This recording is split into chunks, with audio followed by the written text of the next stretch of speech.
नमस्कार दोस्तों, स्वागत है आप सभी का हमारे चैनल जिसका नाम है escalate academy educating India in a lucid way.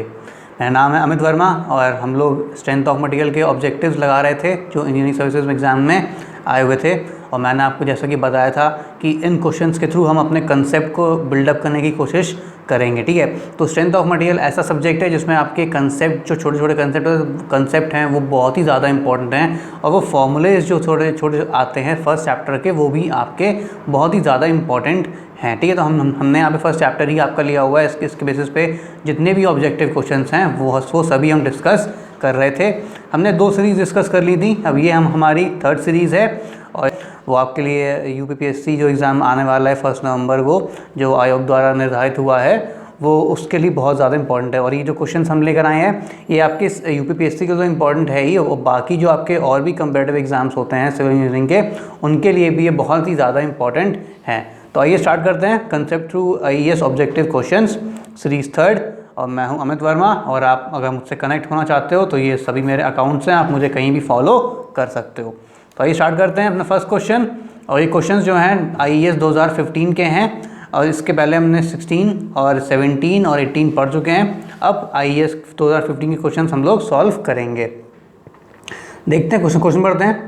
A mechanism shown in the figure consists of equally long steel and copper wires। तो एक स्टील वायर है और एक कॉपर वायर है और ये इक्वली लॉन्ग है। ठीक है, यानी कि दोनों की लेंथ देखने में लग रहा है इक्वल टू सेम है। तो उसके बाद wires which carry the applied load in equal share, यानी कि जो लोड अप्लाई हो रहा है वो इक्वल शेयर में अप्लाई हो रहा है। जैसे अगर P टोटल लोड हमने मान लिया तो P/2 यहाँ पर इस पे अप्लाई हो रहा है और P/2 यहाँ पे भी इस पे अप्लाई हो रहा है। ठीक है, अब what shall be the ratio of the diameter of the copper wire to that of the steel wire. हमें क्या निकालना है, diameter of copper wire to diameter of steel wire कितना होगा, इसका रेशियो कितना होगा when both the wires undergo equal strain. दोनों वायर्स में इक्वल स्ट्रेन आ रहा है। ठीक है, दैट इज इक्वल स्ट्रेन दोनों वायर में आ रहा है।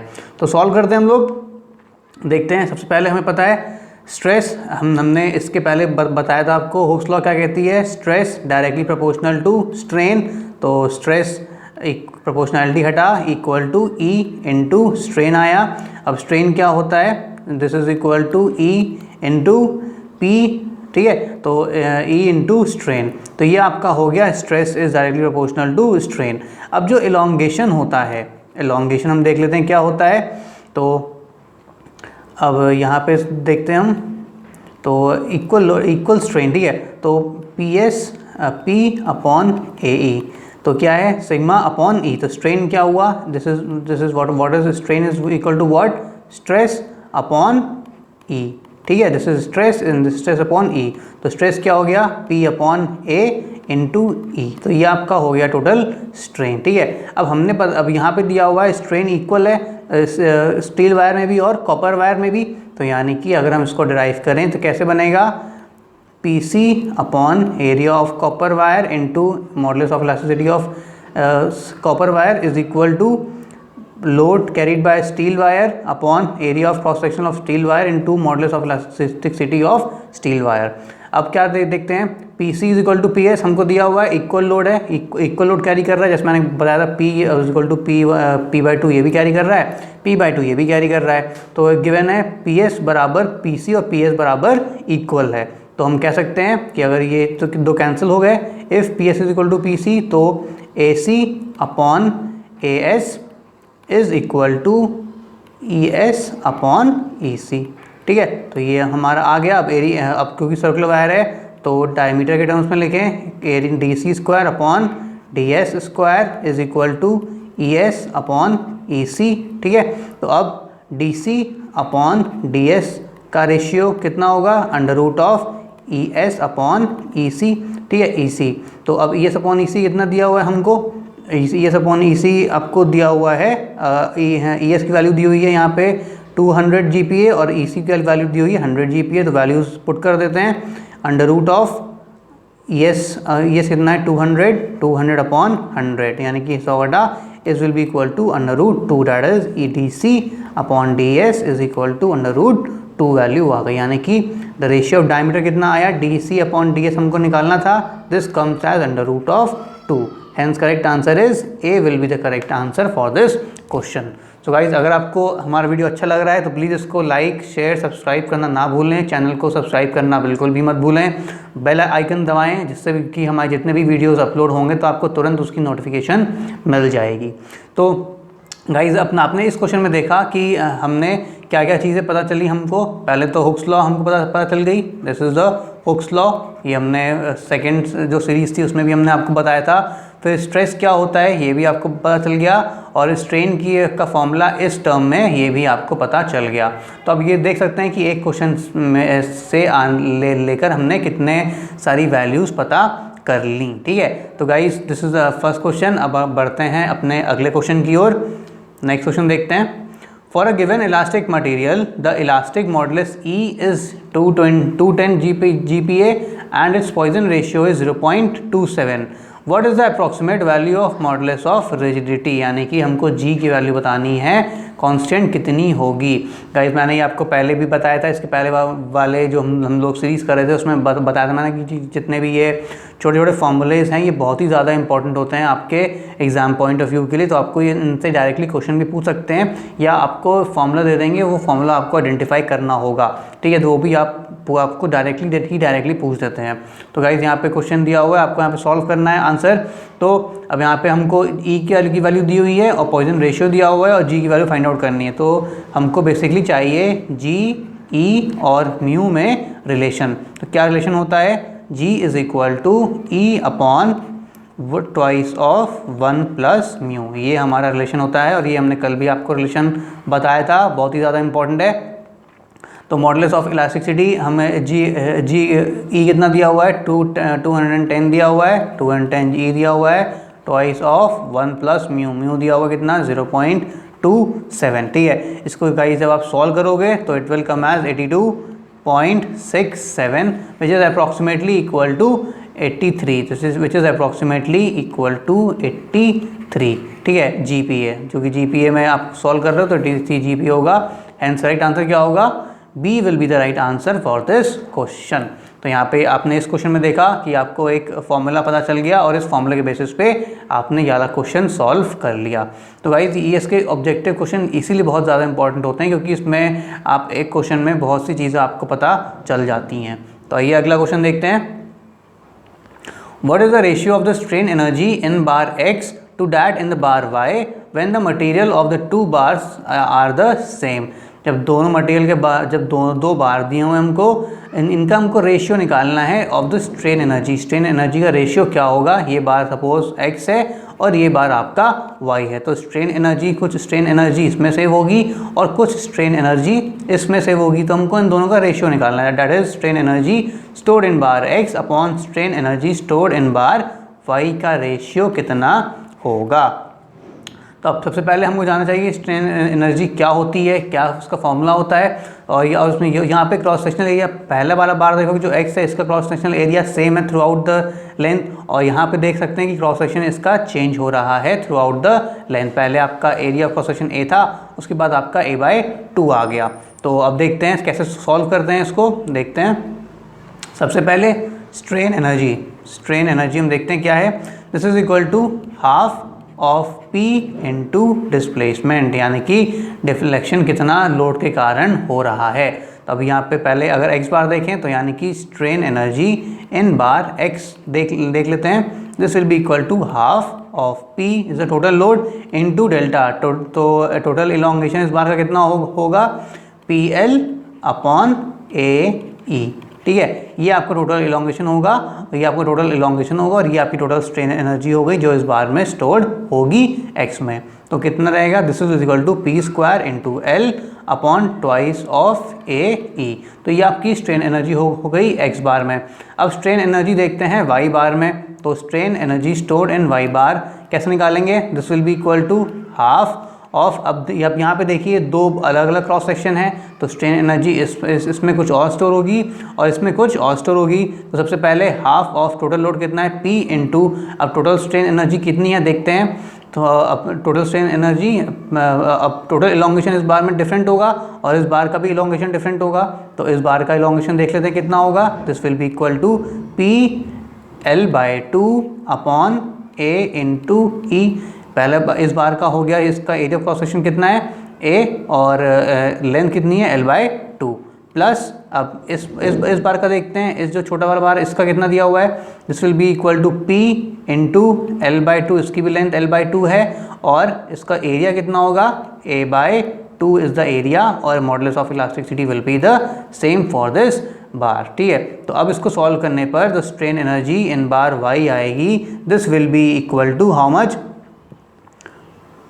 3p square into L upon 4AE। ठीक है गाइस, यहाँ पे मैं सीधे डायरेक्टली आपको लिख दे रहा हूँ ताकि आपको ताकि मुझको एक्चुअली यहाँ पे स्पेस भी नहीं है और टाइम की कमी से हम इसको पूरा सॉल्व नहीं कर पा रहे हैं। तो मैं आपको लिख दे रहा हूँ, ये इट इज़ ऐसे आएगा, मैंने इसको सॉल्व किया हुआ है। तो लेकिन आप लोग ऐसा नहीं करोगे, आप पूरा इसको सॉल्व करके ही काम करोगे।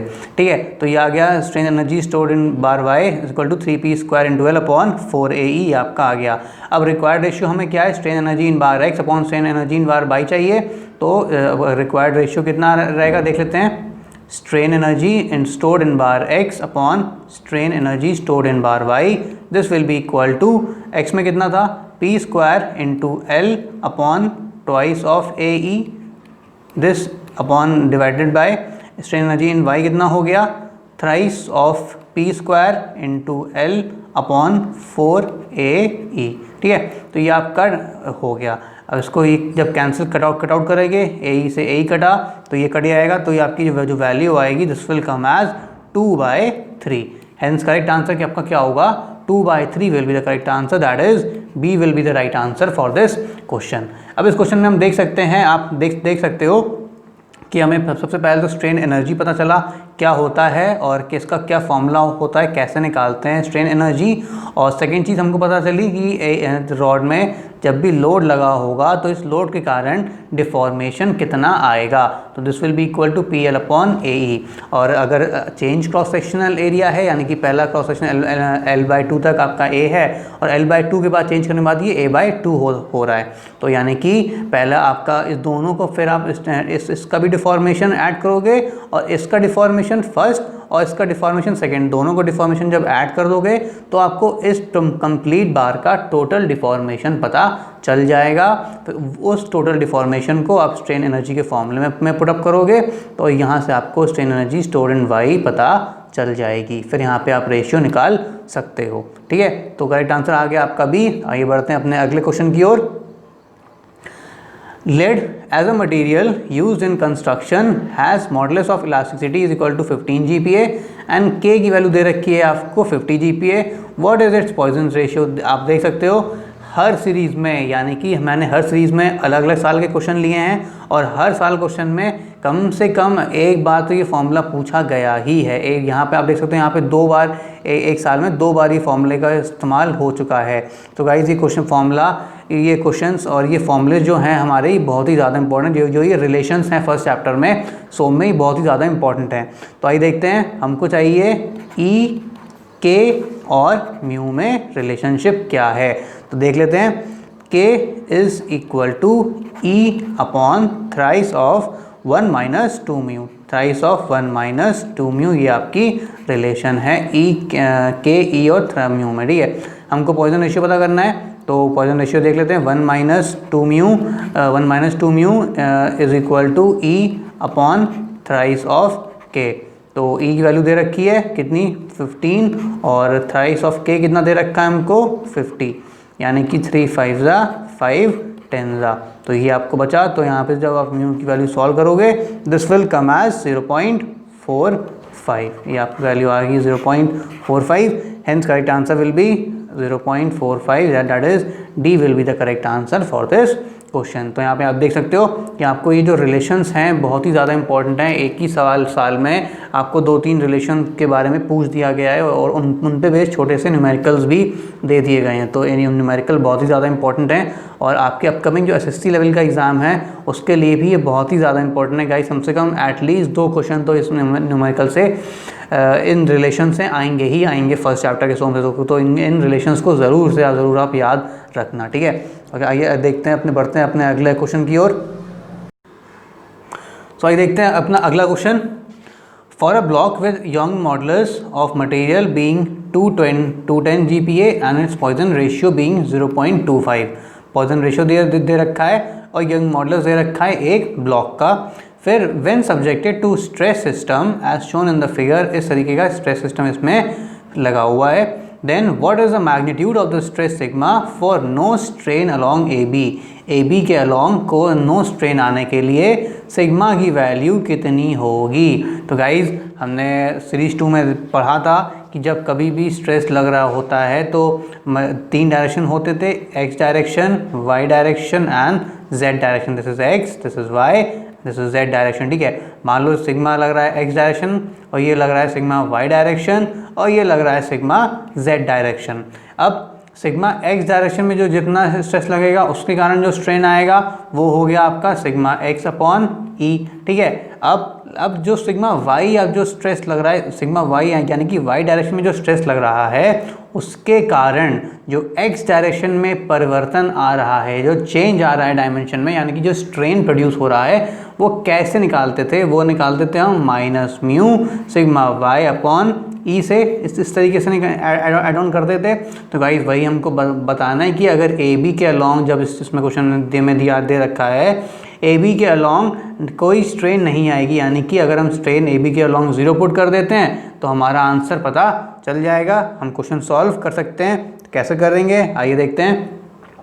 तो अब ए बी के अलॉन्ग है यानी कि एक्स डायरेक्शन में, तो यानी कि जो स्ट्रेस 60 दिया हुआ है सिग्मा एक्स, तो यानी कि 60 अपॉन ई, ठीक है। यह हो गया आपका एक्स डायरेक्शन में। अब सिग्मा के कारण जो ए बी डायरेक्शन में जो चेंज आएगा वो कितना होगा, minus mu sigma upon E, ये आ गया। दिस इज सिग्मा, 6वां समझ लेना, ये सिग्मा है, सिग्मा अपॉन ई, और ये स्ट्रेन के बराबर हमने 0 पुट कर दिया।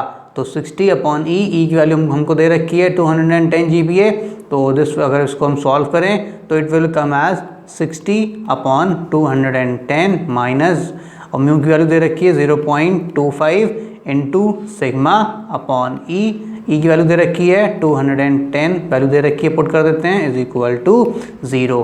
अब सारी वैल्यूज़ यहाँ पे हमको दे रखी हैं, बस सिग्मा फाइंड आउट करना है। सिग्मा कैसे निकालेंगे, तो 0.25 upon 210 into sigma is equal to 60 upon 210, 200 cancel हो गया, तो सिग्मा की वैल्यू क्या आई, 60 अपॉन 0.25। तो सिग्मा की वैल्यू आ गई 60 अपॉन 0.25। तो आप यहाँ पे फाइंड कर सकते हो कि जो सिग्मा की वैल्यू होगी कितनी होगी, it will come as 240 newton per mm square. Hence sigma will be, that is D will be the correct answer for this question, ठीक है। तो अगर हम इसको डायरेक्ट सॉल्व करना चाहें तो ऐसे कर सकते हैं, 60 अपॉन 1/4 कर दीजिए, 4 ऊपर चला जाएगा तो ये 240 आ जाएगा। Hence correct answer will B D will be the right answer for this question. अगला देखते हैं। इस क्वेश्चन से देख लीजिए, हमने जो ये फॉर्मूला था ये आपको पहले सीरीज 2 में बताया हुआ था, तो एक बार फिर से आपका यहाँ पर रिवीजन हो गया, यानी कि आप ये भी देख लो कि हर साल ये आपका क्वेश्चन रिपीट हो रहा है इस तरीके से। So guys correct answer is 240 is the correct answer for this question. अगला देखते हैं। The failure surface of an axially loaded mild steel tension specimen of circular cross section is along a plane at 45 degree to the axis of specimen। यानी कि जो failure surface है actually loaded mild steel section का specimen का जिसका dimension circular है is along the plane at 45 degree पर axis of specimen के फेल करेगा, ठीक है। तो स्टेटमेंट सेकंड क्या दे रखा है, the failure occurs on a plane of the specimen subjected to maximum shear stress and mild steel is relatively weak in shear. ये भी आपका स्टेटमेंट करेक्ट है, ठीक है। तो गाइज जो आपके actually loaded mild steel sections होते हैं, इनमें जो आपके actually loaded mild steel sections, ठीक है, actually loaded mild steel sections जो होते हैं उसमें आपके कप एंड कोन फेलियर होता है, कप एंड कोन फेलियर होता है। ठीक है, कुछ इस तरीके का फेलियर रहेगा, यानी कि ये आपका कुछ इस तरीके से आपका फेलियर रहेगा। ये आपका कहलाता है कप एंड कोन फेलियर। ठीक है, और जो आपका वीकेस्ट प्लेन होता है, जो आपका वीकेस्ट प्लेन होता है उस पर के अलॉन्ग फेल करता है वे, और जो वीकेस्ट प्लेन होता है ये एट 45 डिग्री होता है at the plane at the axis of specimen, at the axis of specimen. ठीक है, तो ये आपका जो स्पेसिमेन होता है ये आपका शेयर में बहुत ही वीक होता है और एट 45 डिग्री पे ये फेल कर जाता है। हेंस स्टेटमेंट 1 और स्टेटमेंट बी दोनों ही करेक्ट स्टेटमेंट हैं, और जो स्टेटमेंट बी है ये करेक्ट आंसर है स्टेटमेंट 1 का, that is A correct explanation दिया हुआ है। हेंस इसका जो करेक्ट आंसर होगा that will B A will be the right answer for this question. ठीक है, क्योंकि स्टेटमेंट 1 भी करेक्ट है, क्योंकि जो फेलियर सरफेस होता है अलॉन्ग 45 डिग्री फेल करता है along the axis of specimen, जो माइल्ड स्टील स्पेसिमेन अगर वो एक्चुअली लोडेड है तो। और अगर आपका जो और ये आपका करेक्ट एक्सप्लेनेशन है इस क्वेश्चन ये आपका करेक्ट एक्सप्लेनेशन है इस स्टेटमेंट का। Hence correct answer is a is right answer for this question. तो इस क्वेश्चन में आपको पता चला कि अगर एक्चुअली लोडेड स्पेसिमेन है माइल्ड स्टील का सर्कुलर क्रॉस सेक्शन का, तो उसमें कप एंड कोन फेलियर होता है, और 45 डिग्री जो एक्सिस ऑफ स्पेसिमेन के 45 डिग्री पर ये फेल करता है अलॉन्ग 45 डिग्री। ठीक है, तो गाइस ये क्वेश्चन बहुत ही ज़्यादा इंपॉर्टेंट है और ये हर एग्जाम में अक्सर ये पूछ देते हैं कि माइल्ड स्टील सेक्शन में कौन सा फेलियर होता है, तो आप ये बता सकते हो कप एंड कोन फेलियर होता है कितने डिग्री पे, 45 degree at the axis of specimen. अगला क्वेश्चन देखते हैं। A solid conical bar of circular cross section is suspended vertically as shown in the figure। इस तरीके से suspended है vertically shown in the figure। The diameter of the bar at the base पे diameter कितना दिया हुआ है d, इसकी वैल्यू कितनी दी है 100 mm, and length l length का है और diameter d कितना है 100 mm। It is 0.5, length is 0.5, length दी हुई है हमको 0.5 मीटर। तो एफ ई की वैल्यू दे रखी है 200 G newton per meter square, and its weight per volume is 80 kilo newton per meter cube. The elongation of the bar along the self weight. तो इसका फॉर्मूला होता है, अगर आपका कॉनिकल सेक्शन है सॉलिड कॉनिकल सेक्शन, तो इसके self weight के कारण कितना इलोंगेशन होगा, this will be equal to lambda L square upon 6e। ठीक है, इतना इलोंगेशन इसमें होता है। तो अब अगर ये इलोंगेशन हो गया, तो अब अगर इसका कोई आंसर देखें तो क्या आएगा, delta will be equal to elongation कितना होगा। अब वेट कितना दिया हुआ है इसका 80 kilo newton per meter cube, हमको इलोंगेशन यहाँ पे mm में फाइंड करना है, तो we will convert the values in mm। So 80 kilo newton per meter cube दे रखा है, तो 80 × 10⁻³ अपॉन, क्योंकि 1 किलो न्यूटन दिया हुआ है, अपॉन 10⁻⁹। ठीक है, अब इसको ये mm में कन्वर्ट हो जाएगा, फिर इनटू लेंथ कितनी दे रखी है 0.5, तो 0.5 × 10⁻³ क्योंकि mm में निकालना है, इनटू होल स्क्वायर अपॉन की वैल्यू क्या है 6 × e, तो 6 × e कितना दे रखा है 200 giga Newton per meter square, तो इट इज़ 200 × 10⁻⁹ गीगा का मतलब 9, और यहाँ पे mm स्क्वायर में फाइंड करना है, तो 10⁻6 कर दोगे तो ये आपका इस तरीके से आ जाएगा डेल्टा की वैल्यू। ठीक है, hence this delta will be approximately equal to what 1.67 × 10⁻⁻5 mm। ये आपकी डेल्टा की वैल्यू आ जाएगी। तो hence correct answer will be 1.67 × 10⁻⁻5 mm। So correct answer आपका बी होगा, B will be the right answer for this question. तो अब यहाँ पे आपको पता चल गया कि जब कभी भी कॉनिकल सॉलिड सर्कुलर सेक्शन दिया हुआ है और तो उसके सेल्फ वेट के कारण उसका जो इलोंगेशन होगा वो कितना होगा, that will be equal to lambda L square upon 6e is the correct answer. अगला क्वेश्चन देखते हैं। A circular shaft of diameter d is made up of materials for which Young modulus of elasticity दे रखा है e, और Poisson ratio आपको दे रखा है nu. The ratio of flexural rigidity to torsional rigidity कितना होगा, तो फ्लेक्सुरल रिजिडिटी कितनी होती है, इसको मैं फार से इंडिकेट कर देते हैं, this will be equal to flexural rigidity is equal to EI, और टॉर्शनल रिजिडिटी आपकी होती है G × J। ठीक है, तो ये आप वैल्यू रिप्रेजेंट कर सकते हो इस तरीके से। अब E अपॉन G, तो I की वैल्यू क्या होगी, π d⁴ upon 64 this is value of I modulus of I moment of inertia, और polar moment of inertia J लेंगे तो ये क्या होगा pi by 32 into D to the power 4 will be value of J, this will be the value of J. तो ये हमने multiply किया, ये कैंसिल हो गया और पाई कैंसिल हो गया, दिस 2 टाइम्स कैंसिल हो गया, तो this will become as E upon 2g, this value will become as E upon 2g।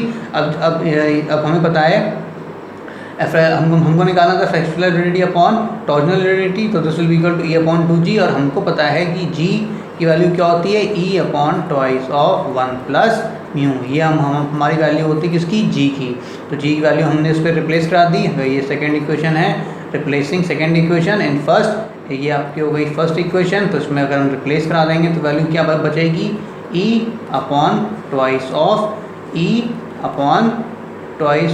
1 plus mu, ठीक है।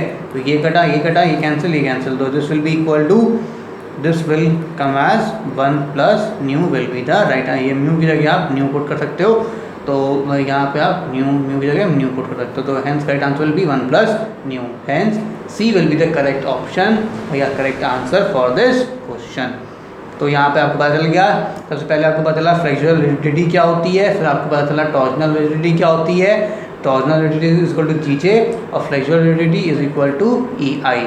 उसके बाद हमको एक और रिलेशन पता चला कि जी और ई और म्यू के बीच में रिलेशन क्या होता है, G is equal to E upon twice of 1 plus mu, ये आपका रिलेशन हो गया। अगला क्वेश्चन देखते हैं। अ क्यूबिकल एलिमेंट दे रखा है of a structural part made up of mild steel is subjected to triaxial compressive stresses. ये ट्राई एक्सियल कंप्रेसिव स्ट्रेस लग रहा है, यानी कि सिग्मा 2 सिग्मा एक्स डायरेक्शन में, वाई डायरेक्शन में और जेड डायरेक्शन में आपकी स्ट्रेसेस लग रही हैं। कौन सी सिग्मा 2 और सिग्मा 2 दोनों ही एक्स और जेड डायरेक्शन में लग रही है, और सिग्मा 1 आपका लग रहा है वाई डायरेक्शन में, ठीक है। उसके बाद वर्टिकल कंप्रेसिव स्ट्रेस हमको दे रखी है सिग्मा 1, ये आपकी कंप्रेसिव सारी आपकी कंप्रेसिव फोर्सेज हैं, ये आप देख सकते हो। तो modulus of elasticity and Poisson ratio को दे रखा है E and mu respectively. What should be the uniform lateral pressure sigma 2 कितना होगा in terms of sigma 1 and sigma mu so that the lateral strain is prevented। lateral strain जहाँ भी prevented होगा वहाँ पर आप समझ जाना कि आपको strain की वैल्यू 0 पुट करके जो इक्वेशन आएगी वही आपको वही आपका आंसर होगा।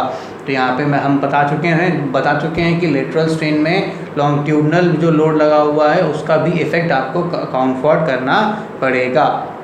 तो लेटरल स्ट्रेन देखना है, तो लेटरल स्ट्रेन सबसे पहले सिग्मा 2 लग रहा है, तो this value will be sigma 2 upon E. उसके बाद सिग्मा 1 के कारण क्या इफेक्ट आएगा, this will be equal to mu sigma 1 upon E, ठीक है। अब सिग्मा 2 जो जेड डायरेक्शन जो एक्स डायरेक्शन में लगा उसके कारण क्या इफेक्ट आएगा, that will be also equal to minus mu sigma 2 upon E. तो ये आपको ये आपका हो गया लेटरल डिस्प्लेसमेंट, इसको हमने आपको पुट कर दिया इक्वल टू 0 कर दिया, क्योंकि हमको लेटरल स्ट्रेन को प्रिवेंट करना है।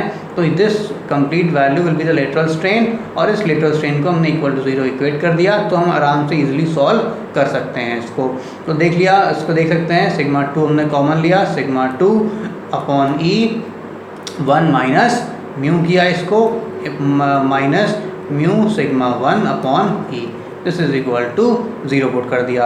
अब सिग्मा 2 तो हमने कॉमन लिया था, अब इससे माइनस ये पूरा साइन इधर ले गए, तो sigma 2 upon E 1 minus mu is equal to mu sigma 1 upon E, ये आपने पुट कर दिया। तो अब यहाँ पे जो ई से ई कट गया, ठीक है। तो अभी जो वैल्यू आ गई आपकी सिग्मा 2 अपॉन सिग्मा 1, तो सिग्मा 2 की जो वैल्यू आई यहाँ पे आपकी हो गई mu upon 1 minus mu into sigma 1 will be the right answer for this question, यानी कि mu sigma 1 upon 1 minus mu, that is A will be the correct answer for this question। Mu upon 1 minus mu into sigma 1 is the correct answer for this question, that is a, ठीक है। तो आपको यहाँ पे पता चल गया कि जब कभी भी लॉन्गिट्यूडनल स्ट्रेन होगा तो लॉन्गिट्यूडनल स्ट्रेस जो जितना स्ट्रेस लग रहा है वो तो हम अकाउंट फॉर करेंगे, बाकी जो लेटरल डायरेक्शन में जो स्ट्रेस लग रहा है उसके कारण जितना लॉन्गिट्यूडनल डायरेक्शन में स्ट्रेन आ रहा है वो भी हम अकाउंट फॉर करेंगे। मैंने आपको एग्जाम्पल के थ्रू बताया था कि मान लीजिए अगर कोई भी आपकी एक बॉडी है इस तरीके की, और अगर इसमें इस डायरेक्शन में फोर्स लग रहा है और इस डायरेक्शन में भी फोर्स लग रहा है, तो इस डायरेक्शन में जो फोर्स लग रहा है इसके कारण तो स्ट्रेन आएगा, बढ़ जाएगा, लेकिन जो इस डायरेक्शन में जो फोर्स आ रहा है इसके कारण ये क्या होगा, थोड़ा सा दब जाएगा, ठीक है, थोड़ा सा पतला हो जाएगा। तो यानी इस डायरेक्शन में भी इफेक्ट पड़ेगा ही पड़ेगा। या फिर अगर हम इसको काउंट करें तो इस डायरेक्शन में ये बढ़ा, इस डायरेक्शन में फोर्स आने से ये बढ़ा, और इस डायरेक्शन में ये थोड़ा सा कम हो जाएगा, इसका साइज़ कम हो जाएगा लेटरल डायरेक्शन में, यानी कि इस डायरेक्शन में साइज़ थोड़ा सा इतना कम हो जाएगा, ठीक है। तो ये आपका इफेक्ट देख सकते हैं, जब कभी भी लॉन्गिट्यूडनल में स्ट्रेस लगाए तो आपको लेटरल का इफेक्ट निकालना है, या लेटरल में लोड लगाए और आपको लॉन्गिट्यूडनल का इफेक्ट दिखाना है, तो ये आप इस फॉर्मूले से ईजिली गेन कर सकते हो। तो गाइस ये हमारा सोल्यूशन का एंड है, क्वेश्चंस का एंड है। और अगर आपको कोई वीडियो अच्छा लगा है तो प्लीज़ उसको लाइक शेयर सब्सक्राइब करना ना भूलें, और प्लीज़ ज़्यादा से ज़्यादा इसको शेयर करने की कोशिश करें अपने फ्रेंड्स को, ताकि वो भी इसका फ़ायदा उठा सकें। Thank you for watching this video. Thank you, thanks a lot.